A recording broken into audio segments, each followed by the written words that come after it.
From the heart of Central Florida, you are listening to the most electrifying show in media, A Neighbor's Choice.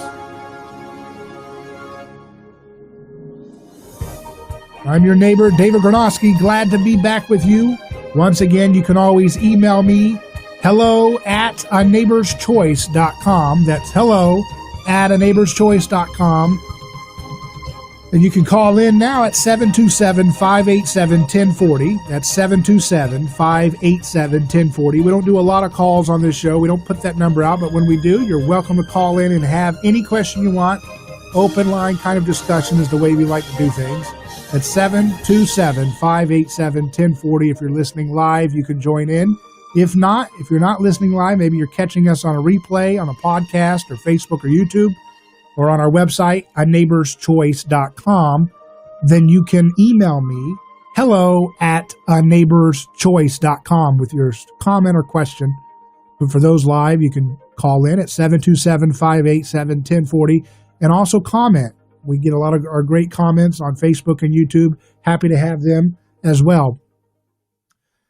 First, I want to tell a story, and that story is a famous story. We often quote it a lot because we use it as a kind of weapon against our rivals or whoever we're trying to browbeat into agreeing with our way or thinking or something. And that is the woman caught in adultery in the story of Jesus' life. The famous line where Jesus says, "Let he who is without sin cast the first stone," right? And we use that as a trope, as a theme, as a slogan to justify our position against our rivals. That's what the media is doing right now. The media loves to paint half the country as a villain. And most of the media is dominated by a particular leftist establishment, elite-oriented ideology that always is promoting war, always promoting armaments and sanctions, always promoting bailouts and handouts to corporations in the guise of green energy or healthcare, always apologizing and defending and promoting the perpetuation of violent state power over our economic life, our personal life, our relationships, everything.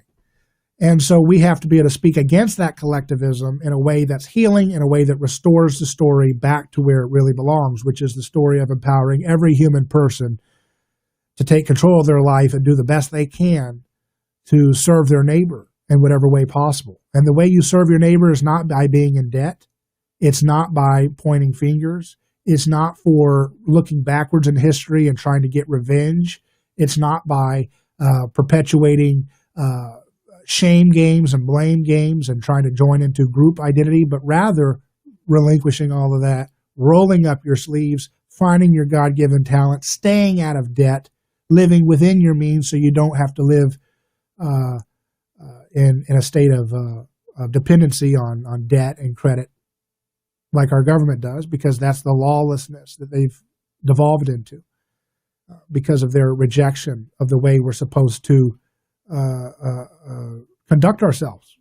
And so the story of the woman caught in adultery is a great story because there's a lot of things to it. One of the things is it shows us how to free our minds from collective groupthink. Jesus does not engage the eyes of the crowd directly because that would be inviting scandal, as Rene Girard talks about in his commentary on this passage. If you look at someone in the eyes and you got a crowd forming against you and you as the target look into their eyes, you could be easily invited into violence because they can project into your eyes and say, as we saw with the Covington kids, remember that? They said, "Oh, he's smirking, he's trying to mock," and they were just a crowd fervor reading into the eyes of someone they wanted to dehumanize and scandalize so that they could hurt them or marginalize them or blame them as a evil, as a monster. This has been happening for thousands of years. It's nothing new. We just have to stop it. And we increasingly know we have to stop it. And that's what's new, is that we don't have as much excuses for our ignorance. Nevertheless, the media tries to stoke that up. They try to whip up this tit for tat blame game between partisan groups and between ideological groups struggling for power over others. And it's all just a waste of time. But in the story of Jesus, he averts the eyes, he averts his gaze away from the crowd so as to not allow them to impute their own aggression into his eyes. Oh, I saw him looking at me with a smart look. I think we should terrorize him. He's standing in between a crowd who believes that this person who they're about to stone is worthy of death, and they're following in their eyes the way the law should be. They're not following it the way it actually is written, but they're following it in a way that gives them righteous fervor to be directionally close to the truth in their minds. And what Jesus does is he steps into that crowd and he says, he who is without sin cast the first stone. And so suddenly now, when you're in a group of a herd mentality, when you throw a rock, you can always say, I didn't kill her. She was probably already dead. I think my rock hit somewhere away from her. And you can always just shrink your moral responsibility into the riot mindset. But when he says, well, who's going to cast the first stone? Suddenly that makes you think of your personal responsibility. Well, I've got a rock in my hand. Who's it going to be? Is it going to be, I thought maybe he would do it. He's older than me, or that person, they're more prominent than me, or this person's more athletic than me, or this person's more judgmental than me, or this person's more righteous than me. So you start looking around, and now you're taking personal responsibility for your participation in the violence. That's exactly what I'm trying to do whenever I tell you to be responsible for how you vote. When you go into a voting booth, nobody can see you, so it's kind of like a crowd. And so when you're in that voting booth, you have anonymity, just like the people in that crowd trying to stone the woman had. Well, it wasn't my vote that allowed this president to go to war. I was one of 56 million or 60 million or whatever. It wasn't my vote that allowed people to have their money stolen and their children accumulate debt for the benefit of special corporations, green energy companies, oil companies, big pharma, big oil, big food, big sugar, big corn, big carb. You can always say, well, I was just voting to protect myself from the other bad guy or bad woman, whoever it is. So it wasn't my little stone in my voting booth. I was just doing what I could to survive. Well, that's what everybody would think when they're in a crowd about to stone the adulterous woman. And that's why that story's there, to help you see how you can't shrink away from your responsibility, and how group behavior has a way of paralyzing our moral conscience, has a way of paralyzing our responsibility for the things that we're doing. When someone says, hire me, and I'm basically going to keep the laws on the books that are bad, that are hurting people, which means sending people representing government to enforce bad, unjust laws against nonviolent choices, bad, unjust laws and sanctions and wars. When you go along with perpetuating that, you're kind of throwing your stone with 60 million people or 100 million people or whoever. And so Jesus helps us to see why that's a no-go. It's not going to work. And there's no excuse. In the mindset of the righteous crowd, they believe if they don't punish this adultery, it's going to create a lawless and chaotic society in which brokenness and families will be torn apart and impurity will reign. And so from their mind, they have every reason to keep law and order by using violence against this nonviolent woman who's been caught in a taboo breaking activity, allegedly. And so when you imitate Jesus, which Jesus says, be me, walk on water like me, take up your cross and follow me, be me, do what I do, says that over and over again, and he lives that over and over again. What does that mean, to be Jesus in the moment of that stoning situation? That means that you're not approving of the alleged act, adultery, and you're not approving of the alleged remedy, which is to kill or hurt the person caught in the taboo breaking behavior. Do you see that line there? So whenever you step into that frame, that discourse, which is behind so much of everything in our political conversation, you have to walk that same line that Jesus did. You have to be able to say, wait a second, who's going to cast the first stone? The crowd is going to say, hey, what are you for, adultery? No. Just because you're defending someone who is a target of violence, a target of coercion and domination, doesn't mean that that action, therefore, is okay, that it's good, that it's noble. But that's our binary way of thinking. That's our dialectical way of thinking. Oh, you don't want to kill her? That must mean you're for adultery, aren't you? Huh? That's what we always think, and we do it every day. The media makes you do that every day. Oh, you're not for the Russia witch hunt? That means you're a Trump deplorable. Oh, you're not for bailing out banks? That must mean you are a socialist. This dumb little binary dialectic is how much of media is dominated by, and this is the program where we're going to cut through it and give us the power to transcend it together, working together by imitating Jesus is a way of dealing with these false choices. We'll continue in just a moment, live on A Neighbor's Choice. A lawsuit is not something that anyone looks forward to. It can be devastating. There is a law firm in Tampa Bay that will keep you informed throughout the entire process. That law firm is Catania & Catania. Personal injury law is defended with full disclosure. There is no guessing game. If it's an auto accident, medical malpractice, nursing home negligence, unsafe working conditions, or motorcycle accidents, the law firm of Catania & Catania will handle the process worry-free from start to finish. Many victims do not even realize that they can claim compensation for their loss until they talk to Catania & Catania. They only represent private individuals and treat every case as if it's going to trial. Putting families first is more than just a slogan. It's their way of practicing law. It's a commitment to you.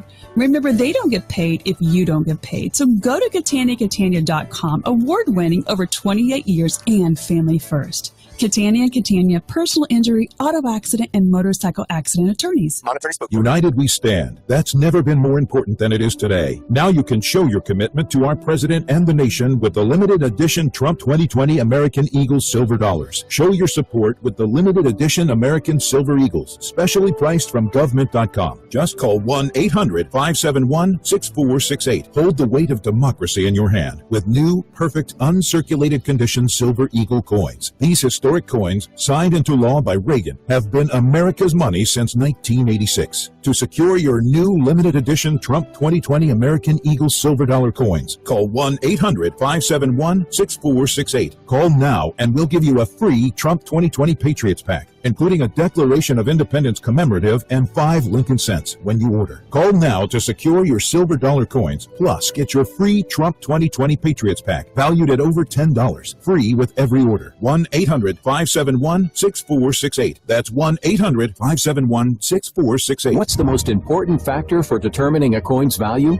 Rarity. And now, the COVID-19 pandemic has resulted in the creation of a modern rarity. When the West Point Mint was shut down due to health concerns, 240,000 emergency production 2020 American Eagle silver dollars were minted in Philadelphia for 13 days only. And that makes these coins with the P-Mint attribution the second rarest coin in the entire American Eagle bullion coin series. This extraordinary coin is now available, but only for a limited time. Just call government.com at 1-800-222-3967. To learn more about these emergency production 2020 American Eagle silver dollar coins, call 1-800-222-3967. Call now and you'll receive a free American Coin Collector's Bonus Package, a $10 value, free with every order. Call 1-800-222-3967 now to secure your Philadelphia Mint 2020 American Eagle silver dollar coins before they sell out. That's 1-800-222-3967.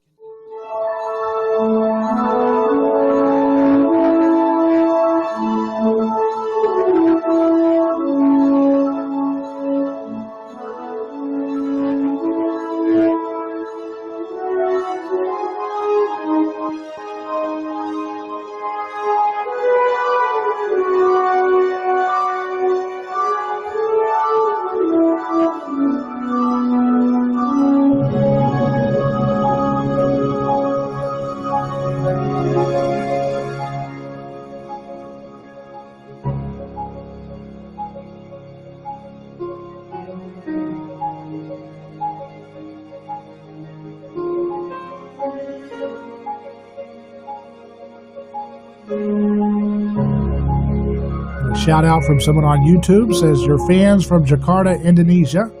Great to have you on the program.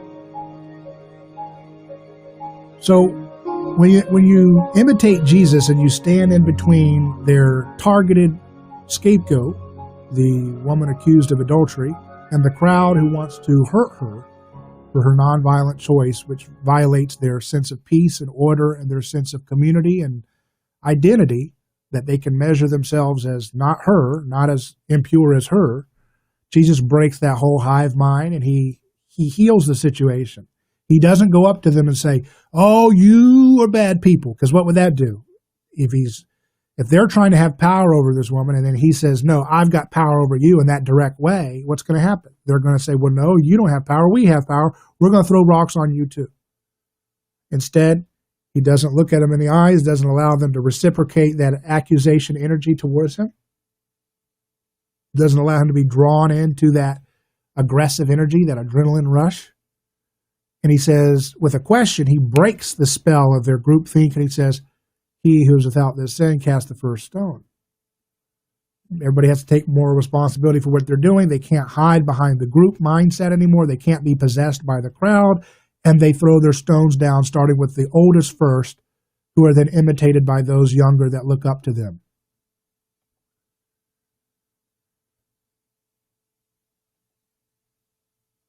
So apply that today. If you stand in between a society that says we should put people in cages for doing drugs, what will they do? They'll say, oh, you're for drugs. You're for selfishness and lawlessness and debauchery.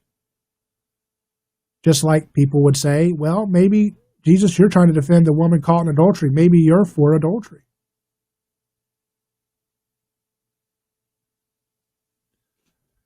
But how about that's not true? How about that false dialectic is a total joke? One can say drug abuse is wrong.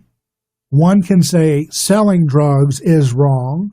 And then one can say that's precisely why I don't want to use a law to punish it. Because when we introduce a law to preemptively use violence against someone doing a drug or selling a drug, all it does is make the profits for that drug trade obscenely high and allows them to have power over our neighborhoods and have the money to buy fancy cars and expensive weapons and to recruit folks into their terrible system and to gain power over entire nations, as we see, and to make obscene profit margins because of the fact that we disobey the teachings of Jesus when he says, don't resist evil with violence. We say, no, we know better. We're smarter. That you're just a myth. And we say, we'll take it from here. You resist the violence of drugs we resist the evil of drugs with the violence of a law that puts people in cages for those drugs. And what does it do? It makes the drug cartels more powerful. That's what Jesus was warning us against. And so we don't have to accept their frame of you're pro-drug culture or you're for putting everybody in assault cages. You can reject both. That's the false choice of all these questions. So, you don't want to have people being thrown into cages because they're rich, taxing them or destroying their wealth or trying to do all this stuff. They say, well, you're for stingy, selfish people. No, I'm not. I believe that you can have a much, much more fair and just society through nonviolent discourse and nonviolent interaction with those who are rich, through persuasion and through living a role model that allows people to move away from their greed or their excessive accumulation of wealth. You can deal with that through nonviolent means rather than the shortcut to heaven that leads to hell, which is coercion, which is domination, which is what we do when we go to politics. So the left, largely speaking, wants to stone Jesus for telling the woman, go and sin no more. They don't want to have any limit on desire. And that goes for some in the libertarian community too. They don't want to have any limit on desire. So when Jesus says, go and sin no more, the modern left says, stone them. Put them in a cage, tax them, subsidize them. I mean, not subsidize, hurt them, get them, make them pay. He's trying to put limit on desire by saying, go and sin no more. And they hate that. And they feel like that's an occasion to use collective violence called politics to hurt people. And the right, largely speaking, wants to stone the woman because she was caught in adultery, because they're all about law and order. And the law says there is a penalty, and you should have known, you should have followed the law, ma'am. If you didn't want us to throw rocks on you, that's what the law says. So the right tends to be more drawn into purity in that classical sense of law and order. Well, if we allow, the argument could be said from the modern right, well, if we allow this woman who's caught in adultery to go unpunished, well, then everybody will start doing adultery, which shows that they actually have more allegiance and faith in the power of the state than they do the power of God to change people's hearts through proper role models of those who give them good role models to imitate. So the right wants to stone the woman because she's accused of adultery, and the left wants to stone Jesus because he's telling the woman, go and sin no more. And the answer to be like Jesus is to do neither, to not stone the woman and to not stone Jesus, to let the stoning go, to be like the elders who listened to Jesus and threw their rocks down, and then the younger people imitated them. That was a society where they still respected elders. Our society doesn't have that same framework. So how do we interpret that? That means those who are in positions to be role models, which means pretty much everybody, should model the negation of accusation and violence if we want to create a contagion of beauty and love, forgiveness, and community. That's what that story means. That's just the beginning of it, but that's enough for now. So when I talk about imitating Jesus, I'm talking about a lot of specific applications that no matter what you believe, no matter your religious affinity or lack thereof, we can all learn from these practical ways of living.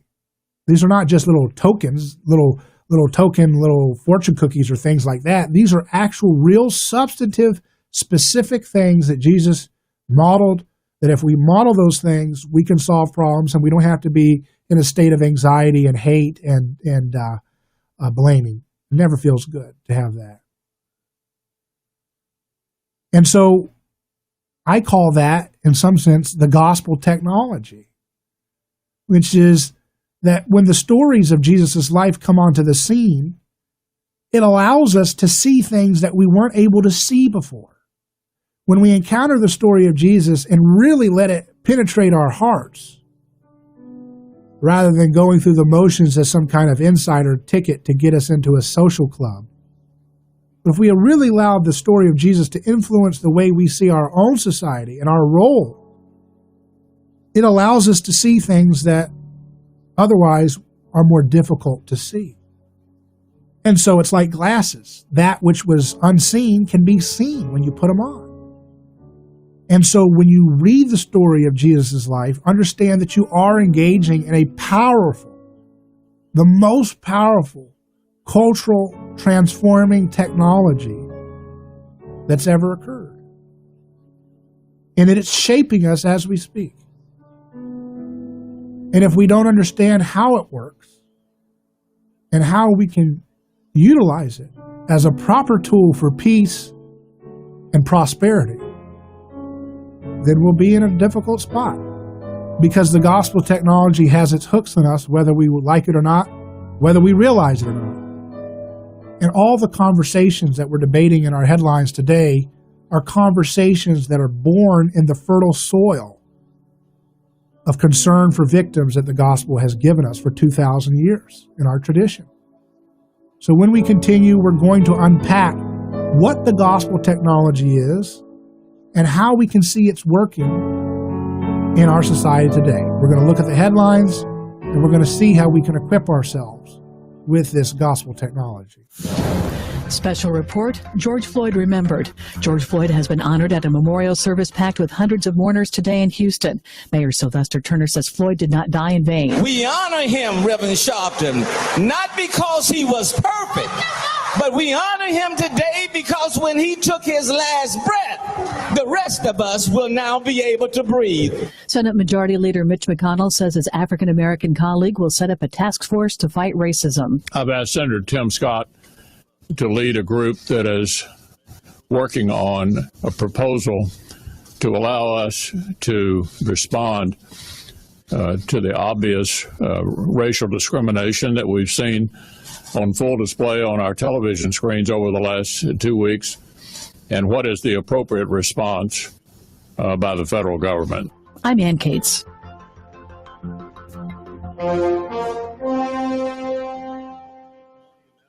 You know, it's true. Difficult times have a way of focusing us. We have to think about what matters most when it comes to our spending, our health care. No doubt. This is why so many people are joining Medi-Share right now.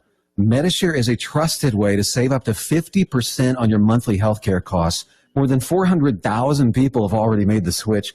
It's pretty obvious why, too, especially now during this challenging season with health care costs and out-of-pocket expenses going up. Medi-Share can save you a lot of money. The typical family saves $500 a month. And Medi-Share is a Christian healthcare sharing ministry that's worked beautifully for 27 years. There are different options to choose from to fit your budget. I'll give you the number here in a second. And if you call, you can get a price within 2 minutes. Maybe now is the perfect time to make the switch and start saving. Here you go. Call 844-91-BIBLE. That's 844-91-BIBLE. 844-91-BIBLE.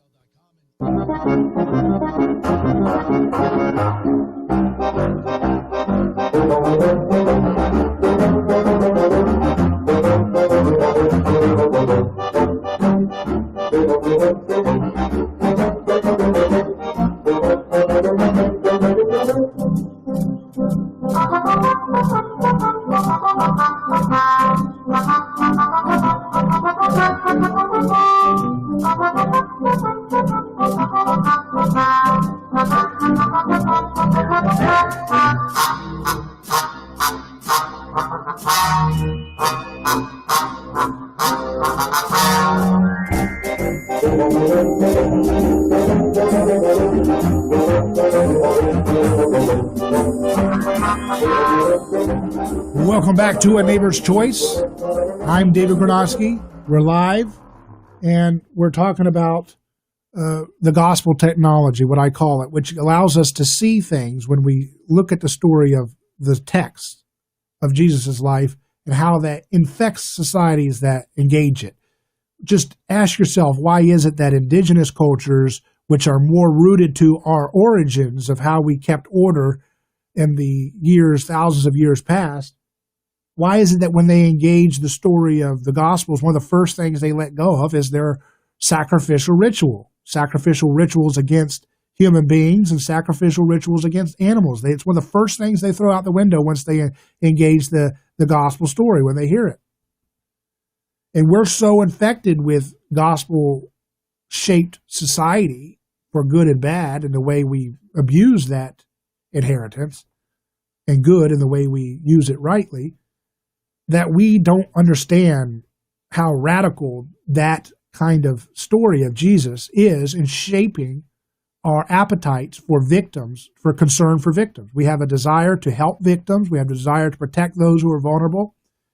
And that comes because of our inheritance of the stories in the Bible, particularly culminating in the story of Jesus. And they shape our way of law. They shape our presumption of innocence. And even though we don't live up to it because we're very stubborn and we like to use our power to abuse people and hurt people and to go along to get along and bystander effect. I'm just doing my job, ma'am. Well, that stuff's got to stop. And right now we're in a society where we're having this moment where we're having the funeral for George Floyd, and it's a big moment. And this is a moment that happens precisely because of our tradition with Christianity. In the Roman Empire, I can assure you, if a Roman soldier brutalized somebody, especially someone who was of an ethnic minority, they would not have a televised funeral in honor of this person. So the question is, what happened in history? What happened in history to change our appetites? What happened was we all started learning about a story that God, or if you're scared of the word God, the ultimate good of a society, that the ultimate good of a society lies in the side of the scapegoat, in the misfit, in the underdog, in the human being named Jesus, who is cast out of the inside crowd, cast out of the inner clique of his community, and abused and mistreated by the authorities, both the religious and the political authorities, is turned against by the crowd who sings his praises one day and wants to destroy him the next. And that opening up of the sausage making of all of our societies and all of our storytelling and all of our institutions continues to haunt us, continues to change our appetite away from violence and towards protection of the vulnerable in all of its shapes and forms if that happens. So in the story of the Gospels, you have a piece of media called written text. First it's orally passed down, and then it's written down by what we have as the Gospels, Matthew, Mark, Luke, and John. These are a piece of media. They didn't have video cameras back then. They didn't have audio recorders back then. They didn't have telegraphs back then. They had media that they could write down in script. So they wrote down the story of what happened, that this is the first story in which the same old of societies coming together and blaming a common enemy and destroying them to find meaning and order and community and peace. Now that story is going to be told from the vantage point of the victim of the crowd, of the one who's being gobbled up by the many. And so when we look at today's history, what do we see? We see a moment 2,000 years later after the story of Jesus' life that technology has developed, just like we used 2,000 years ago to write the story from the vantage point of the victim of the crowd, not the crowd. So too, today people have video cameras, they have cell phone cameras, they have live streaming ability that can be broadcast anywhere around the world.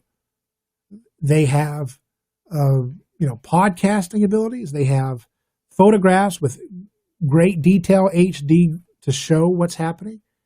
And they capture the vantage point of victims of oppression, victims of mob violence, because that's what we see. When we had the looting, what did we see? We saw videos showing people being unfairly victimized and brutalized by a riot out of control, punching, kicking store owners of all backgrounds, punching, kicking, hurting people, shooting people, and then a lot of peaceful stuff. But what happens? The camera shows the people being victimized, and it gains an awareness for the community that sees it, because they say, wait a second, that's unjust.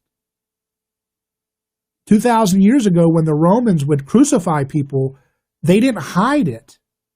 They put it out in public. They would leave people crucified along their major highways. So as you walked into the cities, you could see the display and the grandeur and the power and the might of the crowd of the Roman Empire. And you could know, oh, I better not break their rules because this is what's going to happen to me if I cross that crowd. Today, that would be an offense to us, to say the least. And it is an offense to America and the world, particularly those in the West, who see the video of George Floyd being killed by the officer with his knee on his neck. And that is an offense to us because of how much we have been shaped by the gospel technology as the story of Jesus depicts. We have been shaped in our appetites. And so people think, oh, well, you're saying you have to go to church. No, that's not how these stories work. Stories they don't work as, okay, you're only influenced by Christianity if you're going to church. That's not how it works. Sir Isaac Newton, hospitals, inventions, plays, Shakespeare,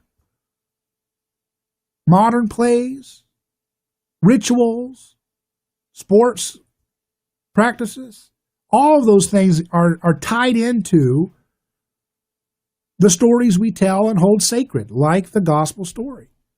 So whether a society is going to church or not really is not what I'm talking about here. I'm talking about how our way of thinking about the world is influenced by having 2,000 years of hearing the story that God stands on the side of the victim of the crowd. God stands on the powerless. God stands for the wrongly accused. God stands for the nonviolent person treated violently by his community. And we hear that story, And we're slow to change because we always want to come up with a convenient excuse that justifies, well, yeah, God stands on the side of that, but just in this case, I get to have my war, or I get to go bomb this country that scares me, or I get to starve Iranians because I'm scared of their leadership, so I can sacrifice them. No, that's not there. But we always have to find convenient ways. So we tell us, well, we'll sanction starve Iranians because we're liberating them. We'll starve them so they will get mad at their government and overthrow them, and then we'll plug them into Saudi Arabia's oil system and we'll be good. So we don't say that part. That's the sausage-making part. That's the gospel technology part where you tell the truth about ugliness and barbarity as law or as war or as sanction. But what we do is we try to mythologize and say, well, we're sanctioning Iran and we'll starve the Iranian citizens because, well, they live under a bad regime. And how else are we going to get them to behave unless we sacrifice the innocents so they'll cry out in their poverty and in their famine and in their lack of having anything. And they'll overthrow their government, and then we'll nicely plug them into our global financial system and our nice little OPEC system, right? Isn't that what we want to do? We don't tell that last part, but we tell the first part. It's okay to sacrifice somebody. I don't know who they are. I'm not seeing them. But then the gospel technology comes in, and then if we see, which we don't see this much with the Iran thing, but when you see the people starving, when you see people in poverty because of our government's policy of sanctions, it makes us repel. We say, oh, I don't like that. I don't want that. I don't want to be a part of that. I don't want to be blamed for that. I don't want to feel guilty for that. Well, if you vote for sanctions and you want someone to sanction, that's the results of it. But because it's a collective action, we think, oh, I'm not responsible for it. That's what government did. No, if you voted for it, you had a say and you said, yeah, go ahead and keep doing it. That's okay. And the same goes for all these laws that we have on the books, like the law that allowed Eric Garner to be choked out and die when he said, I can't breathe. Remember the African-American in New York who was selling Lucy's or these unlicensed cigarettes? And what'd they do? They stoked up racial tension there. Meanwhile, is the cigarette law gone? Remember all the people that came around trying to raise money and attention using the death of Eric Garner for political power? Did they get rid of that cigarette law? No, they didn't. That cigarette law is still there. So the law that allowed an unjust, immoral action called sending people with armed force and qualified immunity to grab a man for selling a cigarette without Caesar's permission, that's an unjust law. Get rid of the license. Repeal the law. Stop sending people into harm's way. Stop sending people with qualified immunity and lethal force options to deal with someone like Eric Garner, who's selling unlicensed cigarettes. But we can't take that kind of repentance because it's not nice and clean. You're not able to cauterize and quarantine guilt into another group. And we hate that because that's what we live for. Humans live for the idea that we can cast off our feeling of shame so we don't have to change our ways. We don't have to do the hard work of letting go of our bad behaviors. That's the age-old story of humans. So the media always takes these unjust killings and says, look, this is a racial issue. Y'all need to, and there is a racial component, but that's not the primary issue. The primary issue is the human heart and what happens when you allow human beings to scapegoat people through law. Any group that you give a monopoly of power and say you can send men with guns and women with guns to tell someone to change their broken taillight, to get caught up on their child support, to not sell raw milk, to not sell a cigarette without a license, to not cut hair during a quarantine. Anytime you send that, you are putting a scandal on your neighbor. And you're inviting a deadly outcome in some cases, and an awful outcome in most cases if they spend a day in jail, away from their family and in the hands of violence in jail, where they're going to be prone to imitate the bad antisocial behavior that often is very rife in jail and prison. You've done nothing for law and justice when we go along with this perpetuation of bad laws. So that's how the gospel technology allows us to have our consciences pricked, because we see through media depictions the perspective of victims of our scapegoating And it gives us the opportunity to change our minds. The problem is we've got the first part, but we don't have the second part. We always want to blame. We see the first part, which is, that's an unjust action. Get your knee off of that man's neck. But then we say, oh, well, let's go vote for Biden, or let's go vote for this, or let's go vote for that. Let's go, make people do rituals and put their hands up and all these little weird things. But what about get rid of the power that allowed those people to die? Get rid of the law that puts those people in harm's way for a nonviolent thing like a $20 bill. You can sort that out through a civilized manner. But that means a lot of powerful people and a lot of powerful interests won't have that power anymore, including our lying media, including our people that profit from people's suffering and misery. We'll continue on A Neighbor's Choice in just a second.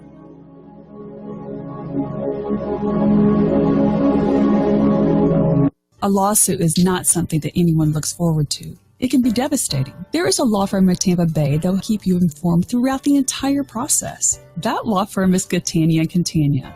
Personal injury law is defended with full disclosure. There is no guessing game.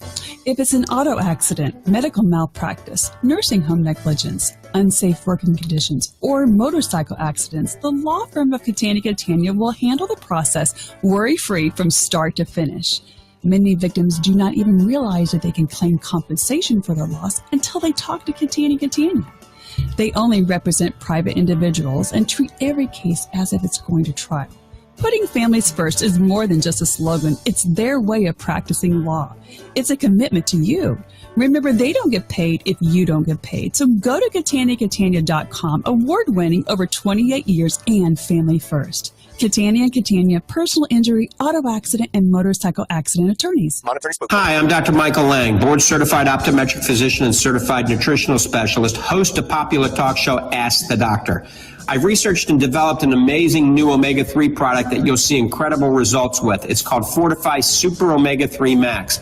I had one of the top Norwegian omega-3 research teams in conjunction with myself and Fortify Vitamins aid in the development of this advanced omega-3. This product is the most potent and purest triglyceride form omega-3 in the United States today. Omega-3 is great for all aspects of your health and well-being, especially in this unprecedented, challenging time. I'm giving a 25% discount with promo code RADIO during this viral pandemic. Go to my website, fortify.com. That's FORTIFEYE. Remember the EYE in Fortify. That's fortify.com. Enter the promo code RADIO to receive the 25% discount. And now, a message from Vistaprint. This is a cow. The cow that made the milk that was made into the cheese that made Tober Dairy Farm into the talk of the craft fair. But cheese only lasts so long. The impression a small business like Tober Dairy Farm makes can last much longer, with the right business card to back it up. And now Vistaprint is introducing free shipping on all business cards in any quantity. That's right, free shipping on any card, any style, any quantity. Plug your information and logo into hundreds of fresh designs tailored to your type of company, or upload your own original layout. Pick from paper stocks like matte, glossy, or uncoated. You can even upgrade to a unique touch like rounded corners. The choice is yours. The time is now. I said now, not cow, Farmer Tober. For a limited time only, get free shipping on all business cards in any quantity at Vistaprint.com with promo code 2828. That's promo code 2828 at Vistaprint.com. Vistaprint. Own the now.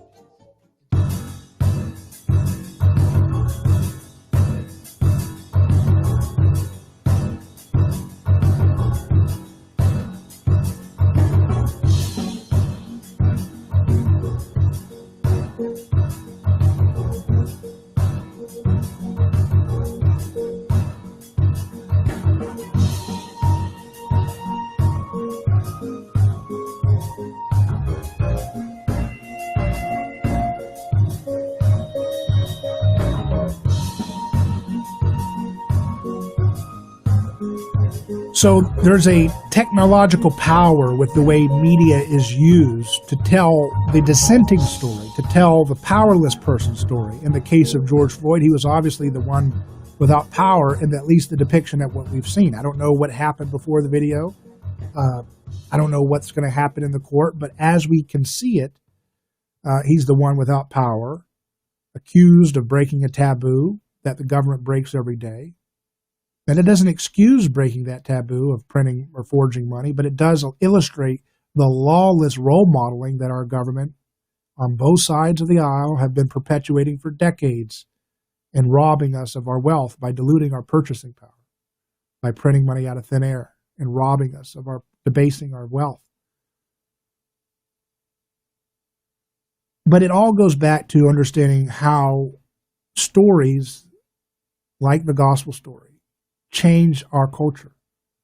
Even when people say they stop going to church, and even when people say they don't believe in God, they still act like they are ruled by the concerns and the feelings that are shaped by the story that Jesus dies on the cross, abandoned and rejected by the whole community, even his followers, wrongly accused, tortured for nonviolent choices, abandoned, rejected, shamed, humiliated, dehumanized, and left to die in disgrace. And the idea that God stands with that person and against those who judge and attack that person is going to have a radical, and is having a radical effect on the way we do our communities. Before that, you didn't have something called presumption of innocence. When someone's accused of a crime, you had a mob would come along, and there was a ritual maybe, if you were lucky, and that wasn't so good either. It was awful, brutal. And then there was mob justice. There was no idea that you're innocent until proven guilty. There was no idea that you should have a jury with your peers, and that your jury of peers could also judge the morality of the law itself. What a radical, progressive, beautiful idea. Something that comes from the gospel stories and our inheritance of what those things do to our art and our ethics. With the story of Jesus, he always puts free agency in the driver's seat of how we work these things out. He always calls people to be personally responsible for their choices and not to slink into ethnic identities as a way of excusing their behavior. He sees that people are having poverty, and he doesn't say, well, therefore you can go and storm the castle and destroy the 1% by force. No, he doesn't. He explicitly rejects that. When Peter and others invite him to take power in the way we like to have power, which is political power, he totally rejects that. And when he says, imitate me, he wants you to totally reject it too. That wasn't good for him and not good for us. No, he's showing you by his life story the media technology of transmitting what happened to Jesus.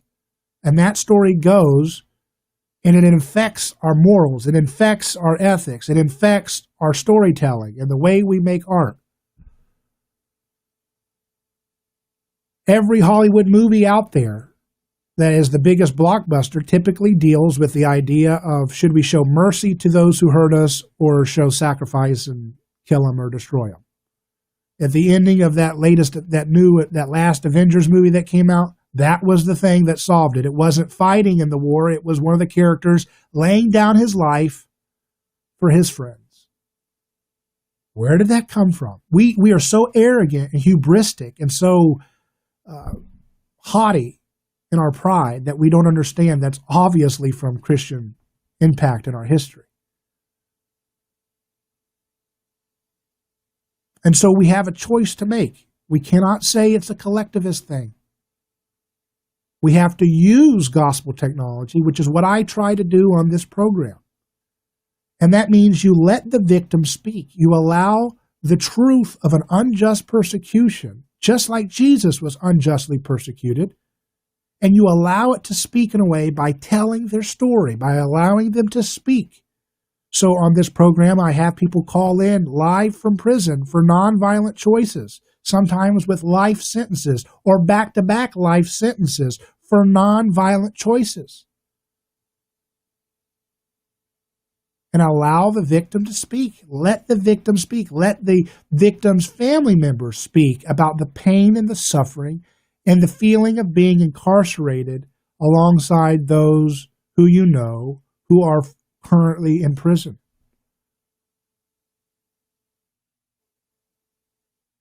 That's what the gospel technology is. That's when we have the ability to reveal the truth of how people are unjustly persecuted, like George Floyd, like Eric Garner, like Chad Marks, who we've had call in live from jail for a nonviolent crime, or Rufus Rochelle, who's on home confinement in Micanopy, Florida, who spent 32 years of his life for a nonviolent, trumped-up conspiracy charge, robbing the man of his freedom. But it didn't rob him of his mind. And his mindset was totally imbued with the love of his neighbor by the way he helped people on the outside while he languished in prison.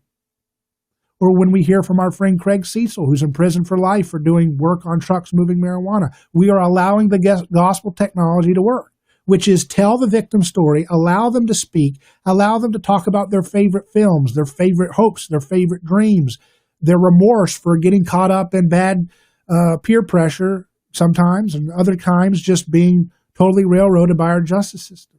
Just allowing them to speak, and then not using that story as so much of the media does to try to champion one party winning over another, but using that as an occasion for us to repent of the whole process that allowed those people to be thrown into the dungeons of prisons in the first place.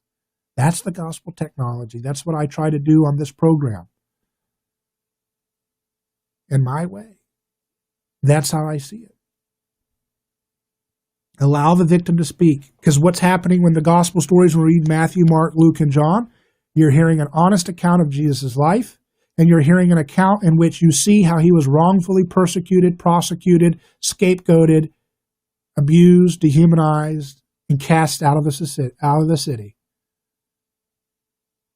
And you don't have to crucify people to do the same thing to your neighbor.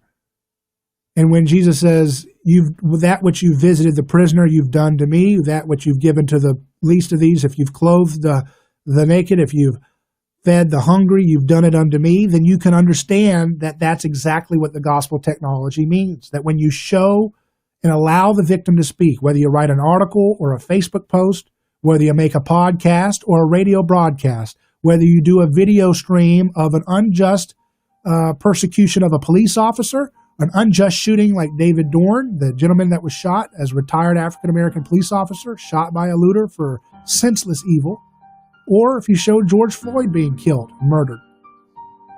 Whatever it is, that's how gospel technology gets people the opportunity to see the victim's perspective, and then that gives the moment where they can change, where they can say, you know what? Get rid of that whole scapegoating apparatus. Get rid of that law that put people in harm's way, both the police officer and the person being victimized by the unjust law. Set captives free. No victim, no crime. These are principles that we learn when we apply the gospel technology to our time, to our context. It allows us to imitate the gospel writers who wrote the story of Jesus. And as Jesus said, when we've helped the prisoner, we've helped him. When we feed the hungry, we fed him. When we've clothed the naked, we've clothed the Son of God lying naked on a cross. Wow. That's what convicted Paul on the road to Damascus. That's what allowed him to say, oh, I am persecuting other people. I'm persecuting Jesus when I persecute other people. I've got to stop it. Well, we can stop it too. I'm David Gornoski. Godspeed.